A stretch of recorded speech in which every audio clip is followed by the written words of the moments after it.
बार Bharatiya Janata party को गाजियाबाद से लेकर के गाजीपुर तक इंडिया गठबंधन सफाया करने का काम करेगा।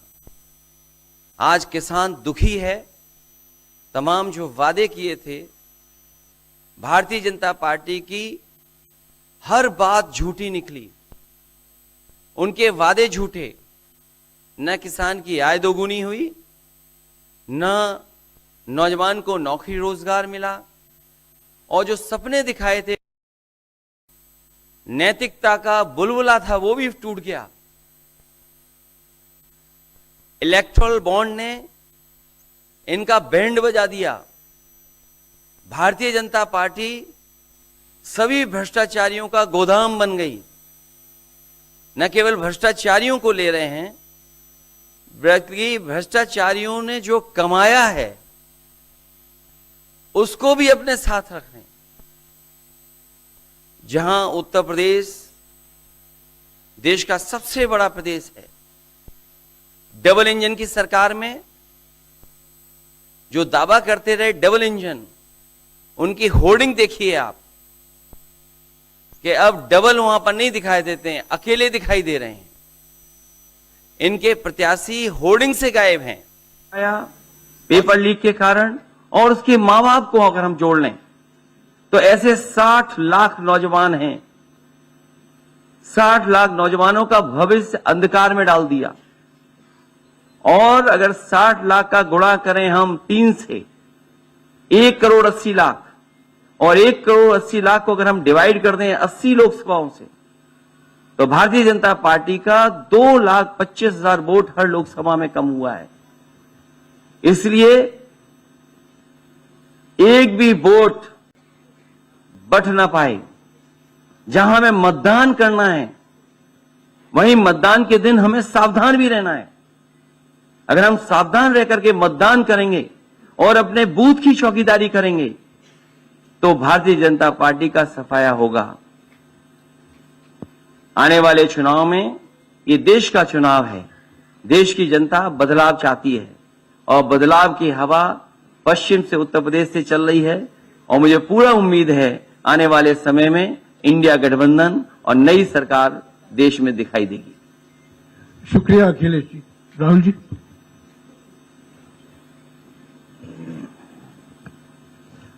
नमस्कार।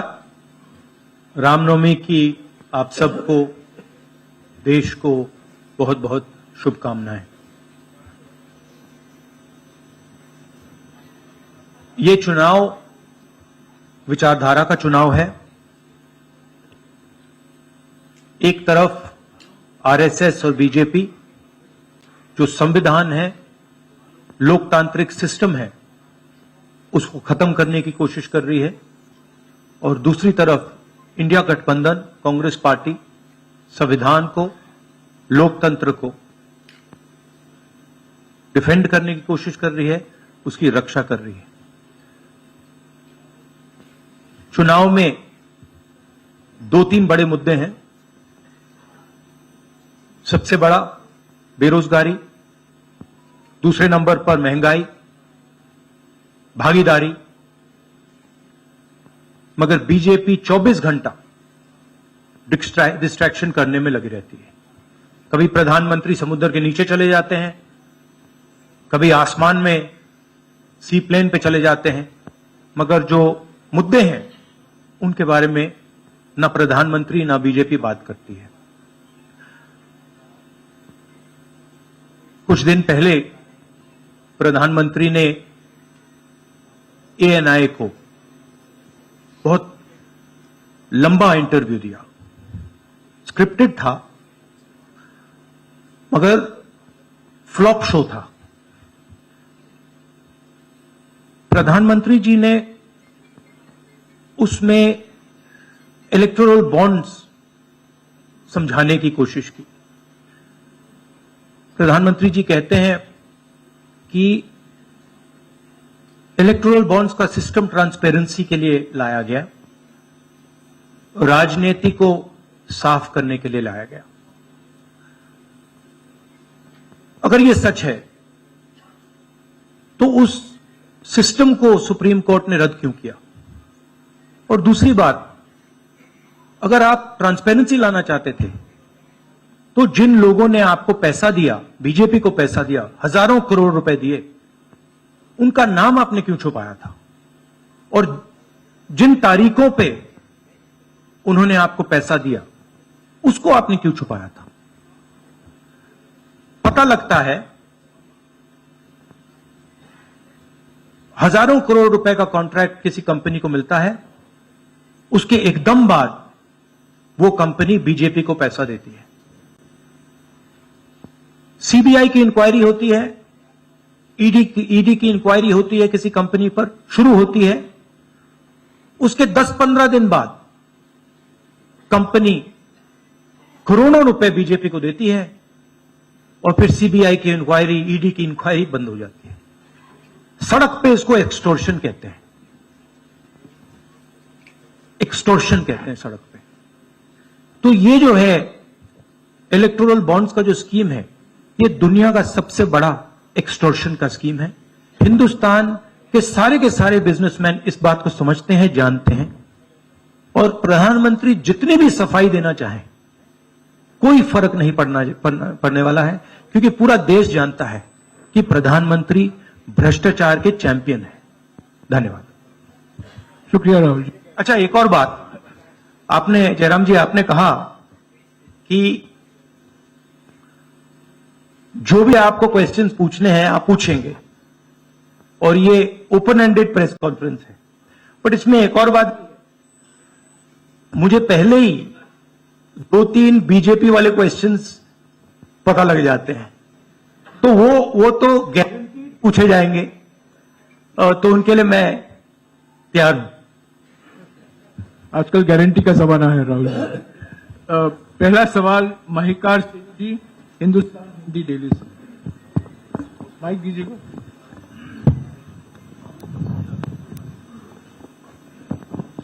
राहुल जी, स्वागत है आपका। दोनों नेताओं, जबकि आज प्रचार का पहला चरण समाप्त होने वाला है, आपने मेरे मित्रों को थोड़ा सा कसरत करा दी, वो दिल्ली से यहाँ आए हैं। आपने गाजियाबाद में ही क्यों पीसी की? यूपी और दिल्ली छोड़ के गाजियाबाद में पीसी हो रही है। दूसरा सवाल ये है राहुल जी से कि लोग तो गुजरात छोड़कर पीएम बनने के लिए बनारस आते हैं, आप बाय नाइट चले गए, तो क्या अमेठी या रायबरेली से आप लड़ेंगे? ये बीजेपी वाला क्वेश्चन है, ये पत्रकार का सवाल। पहले ही opening ball BJP question. Very good, शाबाश। देखिए, अमेठी की बात कांग्रेस का डिसीजन है, जो भी मुझे ऑर्डर मिलेगा मैं वो करूंगा। सीईसी मीटिंग, हमारी पार्टी में सीईसी मीटिंग्स में ये डिसीजन लिए जाते हैं। बट पहला बीजेपी का question, good question, thank you. Amar Ujala से निशा, आप थोड़ा शांत हो जाइए यहाँ प्लीज। बहुत बहुत स्वागत है। मेरा सवाल आपसे ये है कि यूपी में न केवल यूपी में बल्कि पूरे देश में इस बार कांग्रेस ने अपने बहुत कम प्रत्याशी 268 अभी तक सामने आए हैं और यूपी में तो 80 सीटों के मुकाबले केवल 17 सीट हैं। ऐसा क्यों? क्या ऐसा मान के चल रही है कांग्रेस की आप कमजोर चल रहे हैं, या यूपी में कमजोर है कांग्रेस इसलिए सपा या आपके गठबंधन बाकी सहयोगी पार्टी सीट नहीं देना चाह रही है? नहीं, हमने डिसीजन लिया है कि इंडिया गठबंधन चुनाव लड़ेगा और हमने सीट शेयरिंग की है और ओपन माइंडेड तरीके से दिल खोल के हमने सीट शेयरिंग की है। हम चाहते हैं कि थोड़ी सी हम फ्लेक्सिबिलिटी दिखाएं और ओपन माइंडेड तरीके से हम चुनाव लड़ें, इसीलिए हमने स्पेस हम अपने पार्टनर्स को दी है, पर इसका कोई कमजोरी का मतलब नहीं है। पीटीआई से अनवर। राहुल जी, मेरा सवाल आपसे है कि पिछले बार जो आप दोनों लोगों का गठबंधन था वो सफल नहीं हो सका उत्तर प्रदेश में। एक बार फिर आप लोग साथ आए हैं और प्रधानमंत्री ने पिछले दिनों कहा कि ये 2 लड़कों की फ्लॉप फिल्म है जो इस बार भी फ्लॉप होगी। तो आगे आप क्या उम्मीद कर रहे हैं इस गठबंधन से? उत्तर प्रदेश में कितनी सफलता मिलेगी और कितनी सीटों की उम्मीद है इस बार आप लोगों को? देखिए, मैं सीट्स का प्रेडिक्शन तो नहीं करता हूं जनरल बात कह सकता हूं कि बीजेपी को मुझे लग रहा था 15-20 दिन पहले कि 180 से 180 तक जाएंगे, अब मुझे लग रहा है 150 तक जाएंगे। हर स्टेट में हमें रिपोर्ट मिल रही है कि हमारा चुनाव इंप्रूव कर रहा है और अंडर करंट है। जहां तक गठबंधन की बात है, यूपी गठबंधन की बात है, बड़ा पावरफुल गठबंधन है और बहुत अच्छा परफॉर्मेंस होगा हमारा उत्तर प्रदेश में। दैनिक जागरण से आदित्य त्रिपाठी। आप दोनों का बहुत बहुत स्वागत है। मेरा प्रश्न यह है कि उत्तर प्रदेश में एनडीए गठबंधन रोकने के लिए आपकी क्या रणनीति है? सॉरी, क्या? उत्तर प्रदेश में एनडीए गठबंधन को रोकने के लिए आपकी क्या रणनीति, आप दोनों लोगों की? उत्तर प्रदेश में नेशनल लेवल पे मैं आपको हमारा फाउंडेशन बता देता हूं और वही आइडियाज हम उत्तर प्रदेश में भी चलाएंगे। देखिए, पिछले 10 सालों में नरेंद्र मोदी जी ने नोटबंदी करके, गलत जीएसटी लागू करके, और जो बड़े बड़े अरबपति हैं, अदानी जी हैं, उनका पूरा सपोर्ट करके जो रोजगार पैदा करने का सिस्टम था उसको उन्होंने कंप्लीटली खत्म कर दिया है। तो सबसे पहला काम, जो रोजगार हिंदुस्तान के युवाओं को मिलना चाहिए, उसको एक बार फिर स्ट्रेंथन करने का है। उसके लिए हमने अपने मैनिफेस्टो में 2-3 आइडियाज दिए हैं। एक आइडिया रेवोल्यूशनरी आइडिया है, होती है, तो हमने डिसाइड किया है कि हिंदुस्तान के उत्तर प्रदेश के सब ग्रेजुएट्स को, डिप्लोमा होल्डर्स को हम अप्रेंटिसशिप का अधिकार देंगे। जो भी अप्रेंटिसशिप करना चाहेगा उसको प्राइवेट सेक्टर में, पब्लिक सेक्टर में, सरकार में अधिकार मिलेगा, अप्रेंटिसशिप का अधिकार मिलेगा, ट्रेनिंग होगी और 1 लाख रुपए साल का, 8,500 रुपए महीने का उस युवा के बैंक अकाउंट में हम डालेंगे। और ये करोड़ों युवाओं के लिए हम अधिकार दे रहे हैं। इससे एक ट्रेन्ड मैन पावर तैयार होगा, प्राइवेट कंपनीज को भी इसका फायदा होगा, सरकार को भी इसका फायदा होगा, और एक प्रकार से युवाओं के लिए ये एक जॉब मार्केट में एंट्री का सिस्टम हो जाएगा।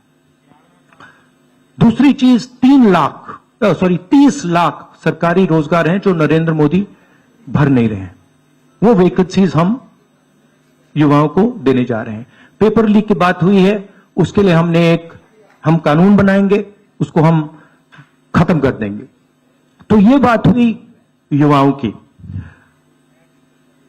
एक और हमारा आइडिया, क्रांतिकारी आइडिया, और ये उत्तर प्रदेश की महिलाओं को बहुत फायदा मिलेगा इससे। हर गरीब परिवार की हम लिस्ट बनाएंगे और हर गरीब परिवार में से हम एक महिला को चुनेंगे और उसके बैंक अकाउंट में महीने के 8,500 रुपए, साल के 1 लाख रुपए सरकार हर महीने बैंक अकाउंट में डालने जा रही है। किसानों की बात, किसान सिर्फ 2 चीजें मांग रहा है।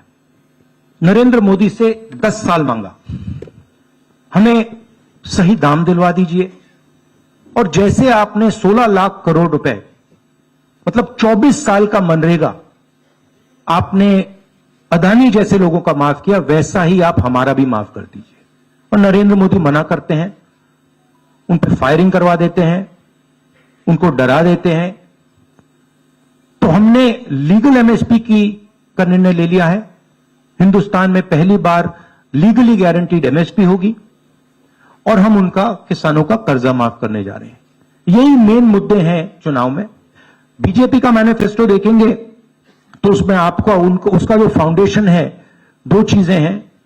एक कि वो शायद 10-15 साल बाद ओलंपिक गेम्स इंडिया लाएंगे, और दूसरा एक या दो व्यक्तियों को वो चांद पे पहुंचा देंगे। तो ये बेसिकली चुनाव चल रहा है। शुक्रिया राहुल जी। अगले 3-4 सवाल आप कृपया अखिलेश जी से पूछेगा। ANI से शालिनी।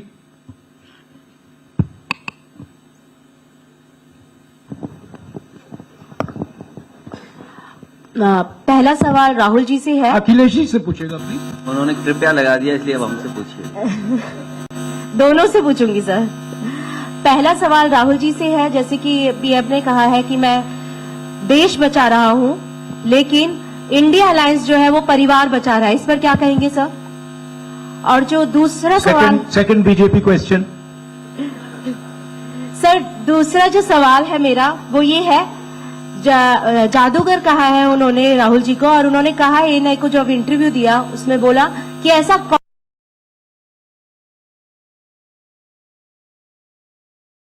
क्वेश्चन। सर, दूसरा जो सवाल है मेरा वो ये है, जादूगर कहा है उन्होंने राहुल जी को, और उन्होंने कहा एएनआई को जब इंटरव्यू दिया उसमें बोला कि ऐसा कौन सा जादू है कि एक झटके में गरीबी मिटा सकते हैं। मैं जानना चाहता हूं ऐसा कौन सा जादू है कि एक झटके में गरीबी मिटाई जा सकती है। तो ये मेरा सवाल दोनों से है। नहीं, दोनों से है। मैं धन्यवाद देता हूं, आप लोगों ने सवाल पूछे। हालांकि कुछ सवाल आपने राहुल जी से पूछे थे। एनडीए को पीडीए हराएगा, एनडीए को पीडीए हराने जा रहा है, एनडीए को पीडीए हराने जा रहा है। और जहां तक सवाल परिवारवाद की बात है, आज नवरात्र है, आज शुभ दिन है। भारतीय जनता पार्टी के लोग संकल्प लें कि ना किसी परिवार वाले को टिकट देंगे और ना किसी परिवार वाले से वोट मांगेंगे। और गाजियाबाद में कार्यक्रम इसलिए किया है क्योंकि हम दोनों लोगों ने संकल्प लिया है। वो तो इंडिया गठबंधन का नाम भी ठीक से नहीं ले पाते हैं। INDIA तो इंडिया होता है, इंडी कब से हो गया? यहां से सफाया होगा गाजीपुर तक। जो 14 में आए थे वो 24 में चले जाएंगे, और यूपी वाले स्वागत भी अच्छा करते हैं। और इस बार तो ढोल नगाड़ा और सब कुछ की तैयारी है। इस बार विदाई भी बहुत शानदार होने जा रही है। Times Now Bharat, Ranjita. अखिलेश जी से। जो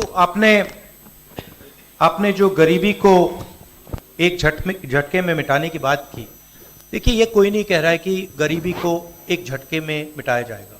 हम ये कह रहे हैं कि गरीबी को गहरी चोट पहुंचाई जा सकती है, और तरीके मैंने आपको बताए हैं। नरेंद्र मोदी जी ने पूरा का पूरा फोकस 22 लोगों पे किया है, 22-25 लोगों पे किया है। आज की सच्चाई है कि 22 लोगों के पास उतना धन है जितना 70 करोड़ लोगों के पास है। गरीबी का यह भी कारण है कि नरेंद्र मोदी जी ने सारा का सारा धन कॉन्सेंट्रेट कर दिया है, 20-25 लोगों को पकड़ा दिया है। मैं जाति जनगणना की बात कर रहा हूं, और मैंने ये बात बहुत बार उठाई है। भागीदारी की बात होती है। हिंदुस्तान के किसी भी इंस्टीट्यूशन में आपको ना पिछड़े वर्ग के लोग मिलेंगे, ना दलित मिलेंगे, ना आदिवासी मिलेंगे, ना गरीब जनरल कास्ट के लोग मिलेंगे। मैंने मीडिया के बारे में बात उठाई। मीडिया में आपको बड़े बड़े एंकर्स दिखते हैं। आपको मीडिया की कंपनीज के मालिक की लिस्ट निकालिए, आपको दिख जाएगा कि उधर ना एक पिछड़ा मिलेगा, ना एक दलित मिलेगा, ना एक आदिवासी मिलेगा। तो हम क्रांतिकारी काम करने जा रहे हैं। जाति जनगणना, महिलाओं को उनके बैंक अकाउंट में 1 लाख रुपए, किसानों को MSP। तो ये सब गरीबों को पैसे देने के तरीके हैं। नरेंद्र मोदी जी ने पिछले 10 साल में गरीबों को कुछ नहीं दिया, तो ये हम करने जा रहे हैं। हाँ रंजीता। अखिलेश जी से। हाँ, अखिलेश जी से ही सवाल है। राहुल जी ने अभी जितनी भी चीजें कही, अखिलेश जी से नहीं, मैं सवाल पहले जितनी भी चीजें कही वो तमाम चीजें कांग्रेस के घोषणा पत्र में है। क्या इंडिया गठबंधन का अपना कोई साझा जो है वो मैनिफेस्टो होगा? अखिलेश जी, क्या जो राहुल जी कह रहे हैं क्या वही तमाम चीजें सपा की भी है, या सपा कुछ अलग भी घोषणाएं कर रही है चुनाव में? इंडिया गठबंधन नई उम्मीद है, और जैसा कि राहुल जी ने कहा कि उनके मैनिफेस्टो में बहुत सारी चीज़ें हैं जिससे गरीबी दूर की जा सकती है। उसी से जोड़ करके मैं ये कहना चाहता हूँ कि जिस समय हमारा देश का किसान खुशहाल हो जाएगा, जिस दिन देश के किसान को अपनी लाभकारी मूल्य मिलने लगेगा फसल का, और मैं समझता हूँ जितने भी राजनीतिक दल हैं और खासकर जो इंडिया गठबंधन के साथी हैं, वो ये बात कह रहे हैं कि हम एमएसपी की गारंटी देंगे या किसानों को लाभकारी मूल्य देंगे, और जिस दिन भारत सरकार किसानों की आय बढ़ा देगी, गरीबी दूर होना शुरू हो जाएगी। और मैं कई मौकों पर कह रहा हूं कि जाति जनगणना भी एक हमारा मुद्दा है। बिना सामाजिक न्याय के, बिना जाति की गैर बराबरी खत्म किए हुए हम अपने समाज को आगे नहीं बढ़ा सकते। और जैसा राहुल जी ने कहा कि खुशहाली के लिए जाति जनगणना जरूरी है, तो जाति जनगणना, सामाजिक न्याय और पीढ़ी की लड़ाई को लेकर के हम चलेंगे। उससे गरीबी भी दूर होगी और मान सम्मान भी मिलेगा। विक्रांत, एक चीज और देखिए, ये जो हमारा मैनिफेस्टो है, ये जरूर कांग्रेस पार्टी का मैनिफेस्टो है, मगर इसमें जो आइडियाज हैं वो इंडिया गठबंधन उनकी आइडियोलॉजी के आइडियाज हैं। और अगर समाजवादी पार्टी का कोई सजेशन हो या किसी और भी इंडिया गठबंधन की पार्टी का सजेशन हो, उसको हम सब ऑन बोर्ड करेंगे। तो हमारा मतलब जॉइंटली काम होता है, हम बातचीत करके, कंसल्ट करके काम करते हैं।